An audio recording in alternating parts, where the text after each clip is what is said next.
अंत समय प्रभु आना पड़ेगा। पास में आपने जल चढ़ाया, आपने भजन करा, आपने बेलपत्र चढ़ाई, आपने मंदिर में झाड़ू लगाई, आपने पोछा लगाया, सब सेवा का रजिस्टर उसके पास तैयार है। एक पत्र है, ध्यान।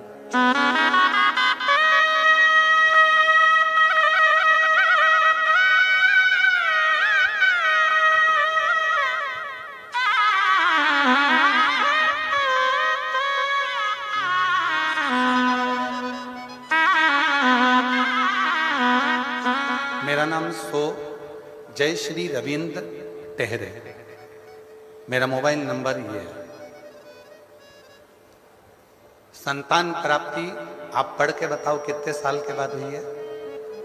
23 साल की। ठीक है, कहीं बैठी हो तो हाथ हिला सकती हैं, और अगर बच्चा आया हो साथ में तो उसको ला सकती हैं। ये बच्चे का फोटो है। मेरा नाम जय श्री रविंद्र टेहरे। मोबाइल नंबर ये है। मेरी शादी को 23 साल हो चुके हैं गुरुदेव। अब जरा उस बहन की दुख भरी का कथा सुनिएगा, जरा कहानी, जरा इस पत्र के माध्यम से सुनिए। मेरा बड़ा बेटा, मेरा एक बेटा 13 साल का था, तब उसको खेलते खेलते गले में फांसी लगी और वो मुझे छोड़कर चला गया। अब उन्होंने तो एक 13 साल और एक 18 साल लिखा है, पत्र को पढ़िए। एक 13 साल का लड़का था, उसको भी फांसी लगी, वो चला गया खेलते खेलते बच्चों के साथ। दूसरा बेटा था मेरा 18 साल का, वो भी मुझे छोड़कर चला गया। एक 13 साल का गया, एक 18 साल का, वो भी मुझे छोड़कर चले गए। बहुत दुख होता था गुरुदेव, दिन रात रोती थी, आंख से आंसू बहता रहता था। घर के बाहर बैठी हुई, दिया लगाना भी बंद कर दिया था घर के बाहर। एक दिन बैठी थी, तब किसी एक बच्ची ने आकर कहा, वो सीहोर वाला बाबा कथा कहता है, उसकी कथा तो टीवी पर सुना कर काकी। वो बाबा सबकी सुनता, टीवी पे कथा सुनने से कोई बच्चा हो जाता। मैंने उस बच्ची को थोड़ा चिल्लाया, बच्ची चली गई। फिर मन में आया कि वो सीहोर वाला बाबा है कौन। टीवी चालू करी, आस्था चैनल, कथा सुनना प्रारंभ करी और बाबा से वहीं बैठकर प्रार्थना करी, बाबा कृपा कर, मैं कहीं नहीं जा सकती क्योंकि मेरे 2 बेटे चले गए, लोग मुझे अपशब्द कहते हैं। मेरा 13 साल का और मेरा 18 साल का बेटा चले गया, लोग मुझे आड़ा टेढ़ा कहते हैं। मैं किसको मुंह दिखाऊं? अब तू ही कुछ कर सकता है। मैं नहीं जानती थी कि शिव जी पे जल चढ़ाने का क्या फल होता है। मैंने बस एक नियम लिया, भगवान शंकर के मंदिर में जाना। रोज मंदिर जाती, लोटा भर के जल चढ़ाती, आचमन करती, बाबा के मंदिर में झाड़ू लगा देती, पोछा लगा देती। गुरुजी आप कहते हो उसके पास में सबका हिसाब है। हो सकता है मेरे बाबा ने हिसाब रखा और 23 साल के बाद मेरे घर में पुत्र रत्न की प्राप्ति हो गई। 23। एक 13 साल का बेटा चले गया, एक 18 साल का बेटा चले गया। मना कर दिया था डॉक्टरों ने, तुम्हारे यहां अब संतान नहीं हो सकती। आस छोड़ दी थी, तो भी मेरे बाबा ने मुझे औलाद दी। एक लाइन लिखी है,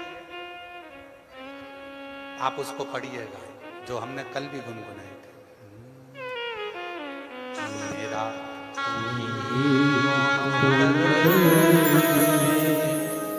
जिसे हर दर्द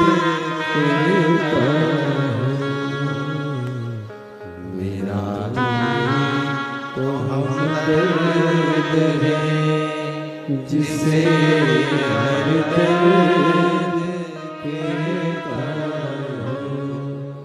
दुनिया के आगे प्रभु चुपचाप मेरे का हूँ। दुनिया के आगे प्रभु चुपचाप मेरे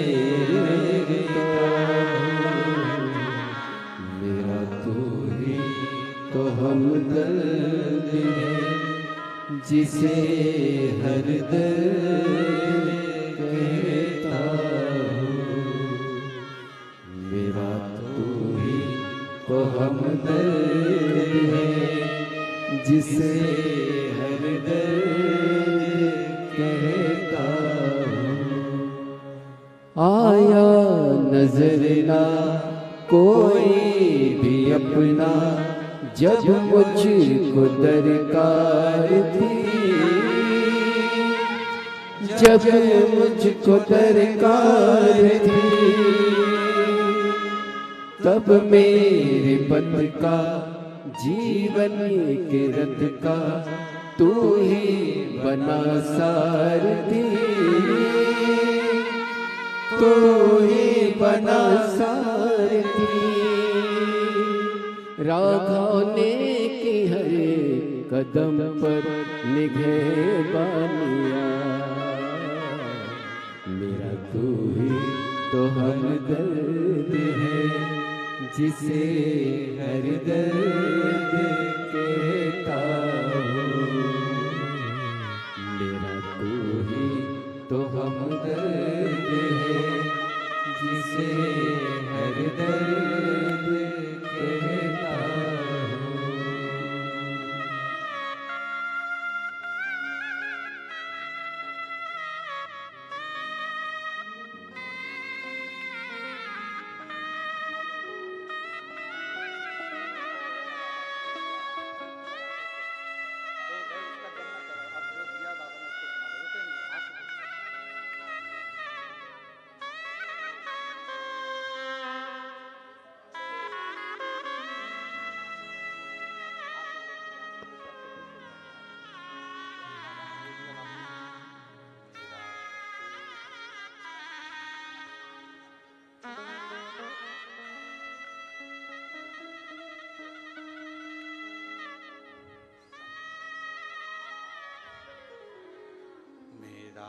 तू ही तो हमदर्द है, जिसे हर दर्द कहता हूँ। उससे एक संबंध जोड़ दीजिए, और जब एक संबंध उस शिव से जुड़ जाए, एक संबंध जब मेरे देवाधिदेव महादेव से हो जाए, आपका नंबर कब बढ़ जाएगा पता नहीं पड़ेगा, आपका दुख कब कट जाएगा।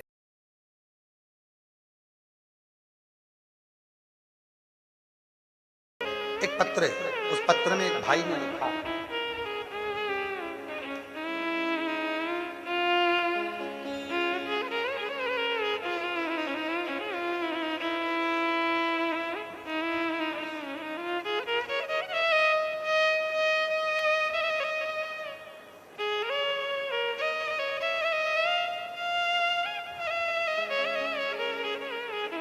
स्वाति विजेंद्र पाठक, रायपुर छत्तीसगढ़ से, कहीं बैठी हो रायपुर छत्तीसगढ़ से, स्वाति विजेंद्र पाठक रायपुर छत्तीसगढ़ से आई है, कहीं बैठी हैं आप ही हैं, आ जाओ। एक बेलपत्र लेकर, एक लोटे जल का मैं क्या वर्णन करूं, मैं रायपुर छत्तीसगढ़ की रहने वाली हूं। सन 2024 से मेरे पति विजेंद्र पाठक, इनका पेट 2024 में मेरे पति विजेंद्र पाठक, इनके पेट में दर्द रहता था। मेरे परिवार के लोगों ने उन्हें अस्पताल में दिखाया तो आराम मिला, और कुछ दिन के बाद बहुत ज़्यादा पेट में दर्द रहा तो हमने रायपुर के नारायण अस्पताल में भर्ती किया। वहाँ जांच की तो डॉक्टर ने कहा कि इनकी किडनी और पेनक्रियाज पूरे तरीके से खराब हो चुके हैं, इनका इलाज, इनकी हालत खतरे में। फिर डॉक्टर ने कहा कि इनको वेंटिलेटर में रखना पड़ेगा। तब से 2 महीने तक वेंटिलेटर अच्छा होना दिख नहीं रहा था। अस्पताल के बाहर रोज रोती मिली और उसने बताया कि नया रायपुर में कथा सुन ले, तुझे जरूर उसका लाभ मिलेगा। गुरुदेव, पति वेंटिलेटर पर पड़ा, मन कथा में कैसे लगे? पति भी हॉस्पिटल में रायपुर के, कथा भी रायपुर में, छत्तीसगढ़ में चल रही, नया रायपुर में। वो माता ने कहा कि वो प्रदीप मिश्रा है, कथा कर रहा है, तू चली जा। मेरा पति वेंटिलेटर पे पड़ा है, मन कैसे लगेगा? कुछ मत कर, तू जा तो वहां की थोड़ी सी मिट्टी ही लेके आ जाना और वहां बैठकर उस मिट्टी को तेरे शरीर पर लगाना, विनती करना।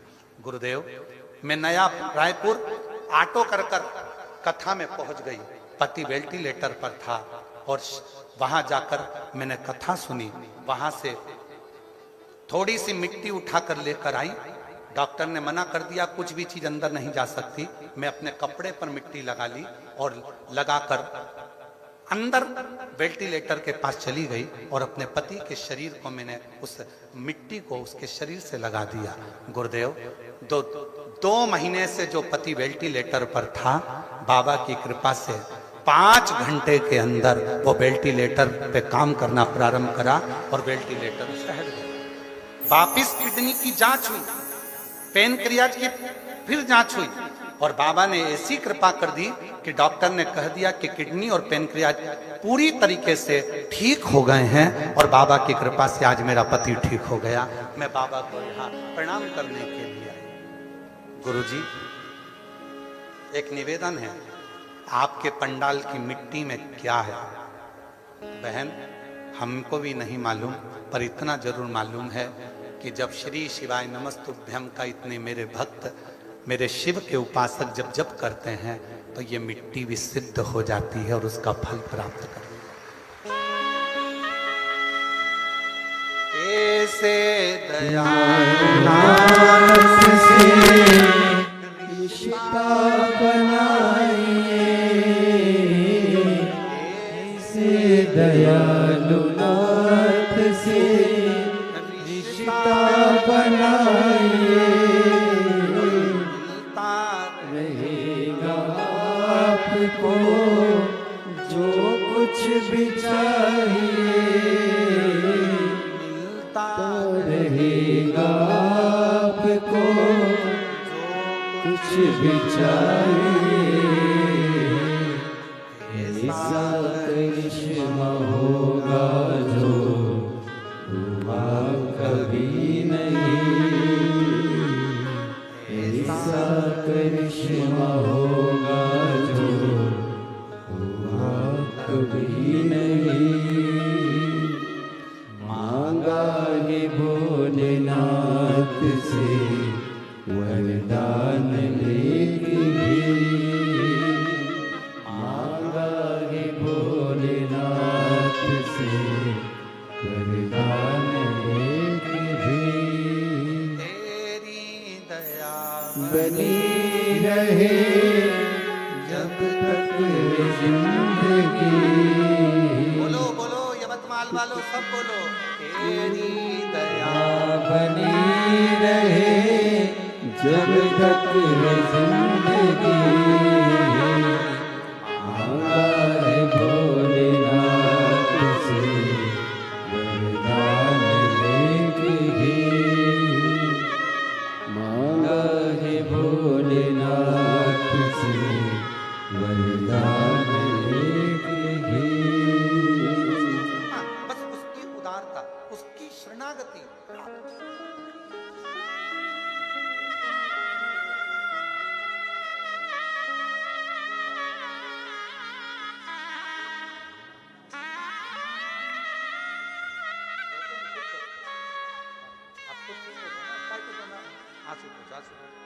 उनको भी देना चाहिए।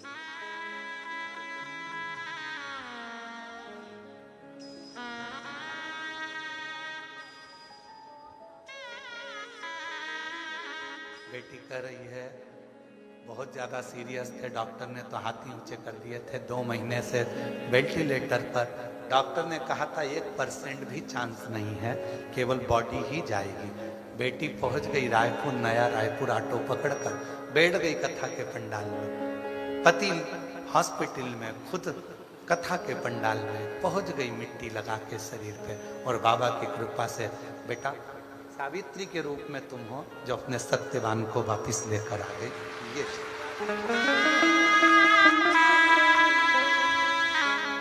दीदी कह रही है कि उसने मंदिर नहीं छोड़ा गुरुजी, लगी रही। डॉक्टर से कह दिया मेरा पति जाएगा नहीं, मैं उसको लेके वापिस आऊंगा। और शिव कृपा से उस शिव के प्रति भरोसा। हमने अभी कथा के शुरू में कहा शिव परीक्षा बहुत लेता है। यवतमाल आरणी वालों की ना जाने क्यों ले रहा, इतनी परीक्षा। और गजब आप लोगों की भक्ति। पर एक निवेदन हमारा आप लोगों से है, जब बहुत तेज हवा चले, समिति आप लोगों से निवेदन करे, भाई रामदेव श्री शिवपुराण की कथा समिति आप लोगों से कहे कि पंडाल से बाहर निकल जाओ, तो निकल जाया करो।